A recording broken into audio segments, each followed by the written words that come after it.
Salut, c'est Tom de la Photo Avenue. Aujourd'hui, ce sont les résultats du concours photo du mois de mars 2023.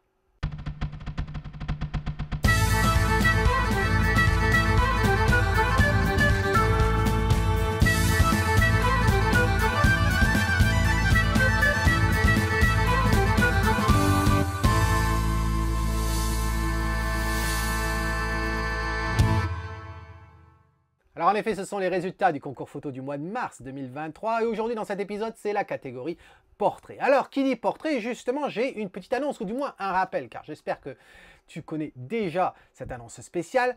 Du 31 août au 2 septembre inclus, c'est-à-dire 3 jours entiers, je propose un stage dédié au portrait. Ça va se dérouler au théâtre de Caen. On va passer 10 heures ensemble au moins chaque jour à couvrir le thème du portrait. Qu'est-ce qu'on va couvrir?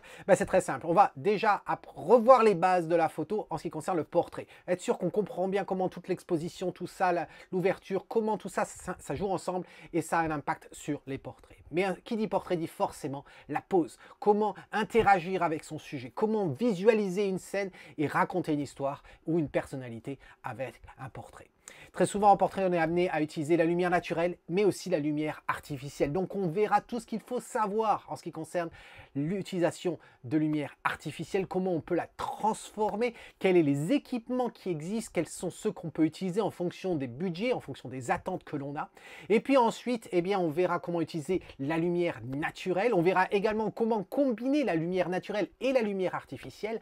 Mais ce stage, il n'est pas dédié à la photographie de portrait dans un studio. Non, loin de là. Certes, on va faire du studio, mais aussi on va aller à l'extérieur. Ce qui m'intéresse surtout, c'est de faire en sorte que toi qui es intéressé par le portrait puisses vraiment construire, fabriquer tes portraits, quel que soit le matériel que tu as, quel que soit le lieu dans lequel tu te trouves, quel que soit le sujet à photographier. Homme, femme, petit, grand, gros, quel que soit le personnage que tu souhaites capturer. Donc on va sortir, on va mélanger un petit peu toutes ces connaissances. Donc ça va être très très chargé. Voilà, le seul problème qui se pose, c'est que les places sont très limitées. C'est un stage limité à 8 personnes et il ne reste plus que 2 places à cette heure-ci. Donc, si ça t'intéresse, qu'est-ce que ça t'attend? Voilà, c'était l'annonce. Maintenant, je te propose de regarder le diaporama justement des photos qui m'ont été envoyées et puis on se retrouve juste après.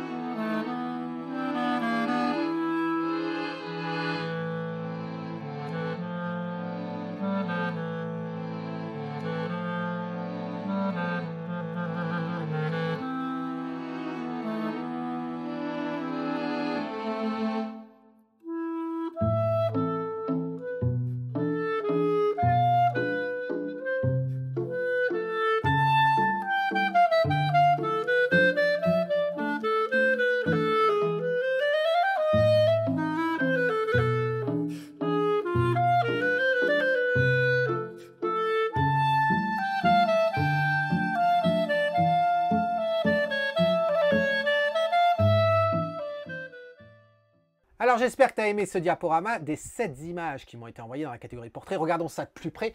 Les voici, les 7 images. Alors les 7 images, elles ne sont pas toutes égales parce qu'il y a certaines photos qui sont mieux que d'autres. Et puis il y a des photos qui sont hors sujet. Par exemple, je pense à celle qui est ici en bas à droite parce que c'est plus une photo de rue qu'une photo de portrait. Alors une fois que l'on filtre tout ça, on se retrouve avec quoi? Alors, on se retrouve avec 4 photos. Et si tu te demandes d'ailleurs, parce que je m'y attends à dire, des fois je dis les choses et puis je réalise pas après coup que ça va générer des commentaires plus ou moins virulents des fois. Différence entre une photo de rue et un portrait. Je considère qu'un portrait, en fait, la personne qui va être photographiée, elle est au courant qu'elle est photographiée. Voilà. Photo de rue, c'est la personne dans son contexte, etc. Mais il n'y a pas une communication dans le visage. La personne n'interagit pas avec nous. Donc c'est pour ça que c'est plus une photo volée. Et pour moi, une photo volée n'est pas du portrait. On peut dire que c'est une photo de rue. Voilà. Dans le cas ici de ces 4 photos, ces 4 portraits, les 4 personnes sont face à nous. Les 4 personnes sont au courant qu'on est en train de les photographier. Et donc, on se plonge dans leur histoire. Alors, Ces 4 photos. Et alors, quoi dire? Alors déjà, qui les a soumises? Eh bien, on a Martine, ensuite on recotait Stéphane avec son autoportrait, ensuite on a Nicolas ici avec ce portrait-là, et ensuite, bien sûr, on le reconnaît maintenant, c'est Pascal, c'est le deuxième spécialiste de l'autoportrait avec Stéphane. Alors, quoi dire sur ces portraits? Eh bien, ils ne sont pas tous égaux, j'ai ma préférence bien entendu. Si on en prend un par un sans transformer non plus ce concours en revue photo. Cette photo de Martine. Martine, écoute, elle est intéressante ta photo, j'aime bien l'arrière-plan par rapport à ce qu'elle porte, etc. Très bien. Là où j'ai un problème, c'est en fin de compte que ton sujet, par rapport à ce qu'elle porte, le fait qu'elle a cette robe plus ou moins grise, elle se perd dans l'arrière-plan. Regarde, à partir de tout ce qui est son arrière, on ne voit pas la forme de son corps, etc. C'est assez curieux. J'aurais préféré une robe qui se dégage ou un arrière-plan moins chargé. Et même si il y a la même atmosphère, il y a la même... les formes des années 30, etc. Là, de l'Art Nouveau, là, c'est les tons sur tons qui me gênent. Position des mains, ça me va très bien. Un autre truc aussi, c'est que si je pense que c'est un porte-cigarette que tu as ici. Si tu utilises un porte-cigarette, à ce moment-là, mets une cigarette au bout. Voilà. Parce que ça fait assez bizarre, on dirait que... On ne sait pas si elle joue au magicien avec une baguette magique. Ça fait un petit peu curieux. Voilà. Donc, va jusqu'au bout de ton idée. La position des mains, etc., c'est assez bien, c'est relaxant, etc. Certains vont critiquer la présence de la pilosité sur les bras. Je n'ai pas envie de rentrer dans ce genre d'argumentation là-dessus. Parce que ça peut être...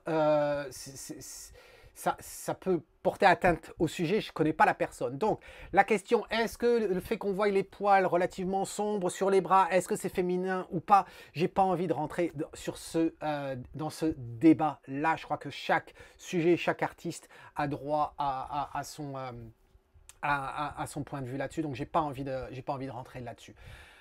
Ensuite, sur la pose, le fait qu'elle ne nous regarde pas, c'est vrai que ça me gêne un petit peu. Non, ça ne veut pas forcément dire que tous les portraits doivent nous regarder, loin de ça. C'est juste qu'elle a un regard assez perdu, mais pas trop perdu. C'est assez curieux. Je ne sais pas ce qu'elle ressent là. Je ne sais vraiment pas ce qu'elle ressent. On dirait presque un faux mannequin, enfin, ou un mannequin en plastique.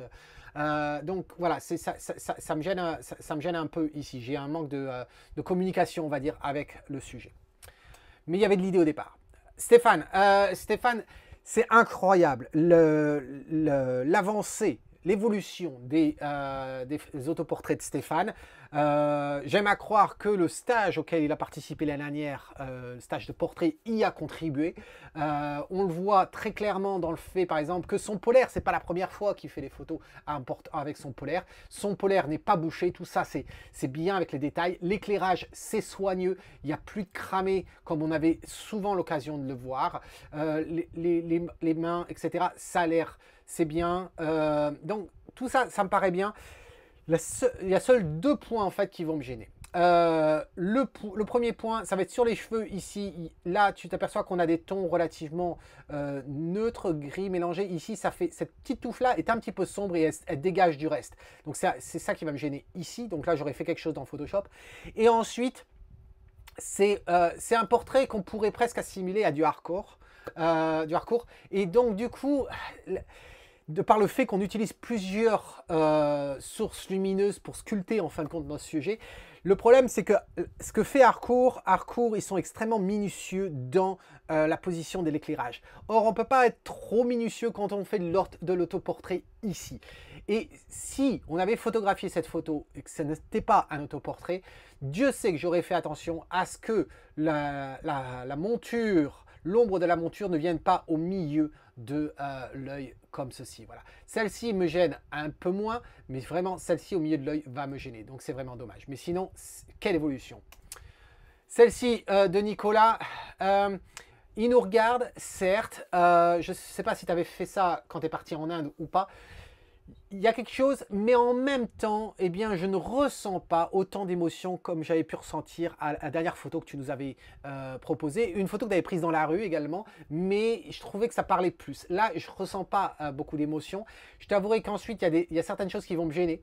Par exemple, en haut, là, cette partie lumineuse derrière qui attire le regard inutilement. Et ensuite, le fait d'avoir coupé à cet endroit-là, de lui couper les doigts, me gêne grandement. Voilà, donc ça me pose souci. Mais c'est vrai que même, j'ai du mal à interagir avec lui. On voit, il a notre main qui est posée ici. On n'en avait pas besoin de garder les doigts ici. Si tu avais cloné pour les supprimer, ça aurait évité d'avoir un rebord ici où on se demande de quoi il s'agit. Voilà. Mais c'est dommage parce que le visage aurait pu être expressif, mais je ressens rien. Voilà. Ensuite, Pascal. C'est difficile parce que Pascal, il a un univers. Je ne sais pas ce qu'il veut dire dans ce portrait-là. J'en sais rien. En tout cas, ce qui est certain, c'est qu'on n'est pas prêt de l'oublier, cet autoportrait. Voilà. La couleur rajoutée, ce maquillage, je m'attends à ce que le maquillage ait été fait après coup, en post-traitement. J'ai pas de problème en soi là-dessus. Mais je comprends pas trop le message, mais pourquoi pas. Voilà, pourquoi pas. En tout cas, ce que j'aime bien, c'est l'expression de l'œil comme ça. Le fait que tu aies choisi de garder en couleur également, je trouve que c'est intéressant. Il y a quelque chose, de par l'effet de lumière ici et la forme de la moustache à la d'Artagnan, il y a quelque chose qui se marie bien ici. Voilà. Après, je ne sais pas quel est le message, encore une fois, mais je trouve ça assez intéressant. Donc, quand on regarde les 4 photos, on ne va pas être étonné que je ne vais pas sélectionner celle de Martine, je ne vais pas sélectionner celle de Nicolas, et on se retrouve sur ces 2 portraits. Et ils sont tous les 2 bien exécutés. Une autre petite critique que je pourrais faire sur Pascal, je l'avais déjà fait dans le passé, attention aux points lumineux sur ta peau, etc. Il y a certains points, on se demande pourquoi ils sont encore là. J'ai un peu de mal en fait à choisir entre les deux, mais je vais quand même en choisir une, et celle que je vais choisir, ça va être celle de Pascal, parce que même si je ne la comprends pas, les choix faits, etc., c'est quand même relativement propre. Voilà. Donc, félicitations à toi, Pascal. Et si tu avais une explication que tu pouvais mettre dans le commentaire pourquoi tu as choisi de rajouter de la couleur comme ça, qu'est-ce qui t'est venu par la tête, ça serait très intéressant de comprendre le pourquoi du comment. Voilà. Donc ça, c'était pour le portrait. On se retrouve dans un prochain épisode pour voir la catégorie autre et la catégorie paysage, bien entendu. En attendant, c'est Tom qui te dit, si tu aimes ce que tu vois, eh bien, capture-le. Cheers.